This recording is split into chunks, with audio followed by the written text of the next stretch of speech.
was the F-117. That was, similar stealth technology, a lot sharper shape. It looks different than, say, the B-2 does. But that's always brought in some questions: is how stealthy is our stealth systems? And the F-35 is extremely expensive, but it's also a very stealthy aircraft. And there's been a number of reports coming out of the Middle East. The Israelis fly the F-35, we fly the F-35. A number of reports that they've been very good at evading radar and anti-air systems in a number of different places. This takes it up to a new level, and really the focus on this is to get in there and not be detected at all. And the other thing they've done with this, which I just want to mention, and Admiral Grady, this is designed to go beyond just what's doing now. It's designed to actually have new systems put into it. I will also mention something that is sometimes missed.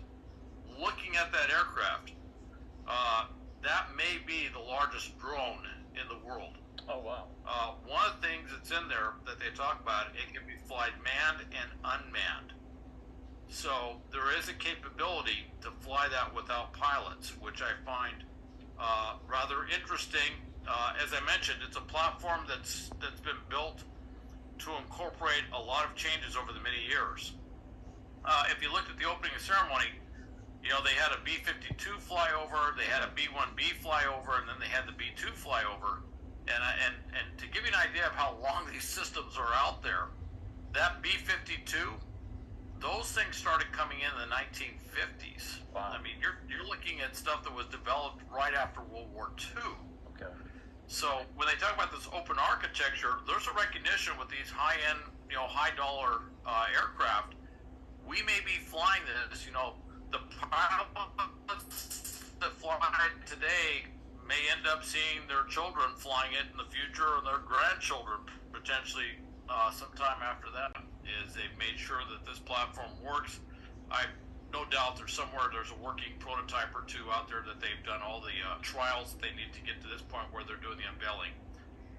But they're talking about building up to 100 of these, so it'll be a very substantial fleet. And with that, obviously we pay a lot of attention to the unconventional nuclear role, and that's primarily what it's there for, as a core component of the triad of nuclear deterrence.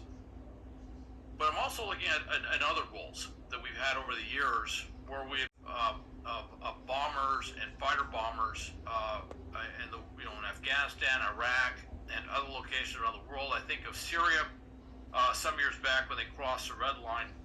Wouldn't it have been wonderful to have a platform like this that we could have used to do a strike mission when they cross that red line? And a lot of this has to do with survivability. Features that would catch radar, so you don't see any tail fins, you don't see all those control features.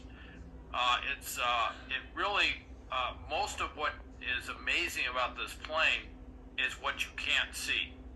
And even the way they displayed it, I can tell you as an intelligence officer, there was some careful choreography here to limit the amount that anybody could derive from looking at this. And I can tell you there are countries around the world that are looking very carefully at everything they're seeing tonight. And there are analysts who are doing all sorts of stuff, trying to measure things and stuff like that to figure out everything they can about this aircraft. But the interesting thing about this aircraft is its range. Now, a lot of this is not for it's not for public consumption. But the Vice Admiral, the Admiral Grady, they put this out there, but it's got a little bit more to do. Okay.